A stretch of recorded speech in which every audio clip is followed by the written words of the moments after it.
শেরপুরের নালিতাবাড়ির ভোগাই চেল্লা নদী এবং নদী পাড়ের ফসলি জমি, মানুষের ঘরবাড়ি ভোগাই ব্রিজ, বুরঙ্গা ব্রিজ, বেড়িবাঁধ সহ নাকুগাঁও স্থলবন্দর বাঁচানোর স্বার্থে অবৈধ বালু ইজারাদের বিরুদ্ধে উপজেলার জনসাধারণের পক্ষ থেকে মানববন্ধন করা হয়।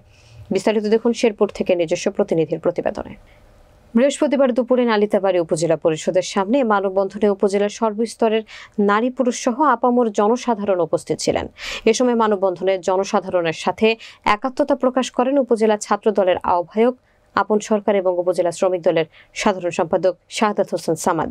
এ সময় বক্তারা বলেন, উপজেলা প্রশাসন কর্তৃক বারবার অভিযান পরিচালনার পরও বন্ধ হচ্ছে না অবৈধ বালু উত্তোলন, তাই দ্রুত বালুর ইজারা বন্ধের দাবি জানান তারা।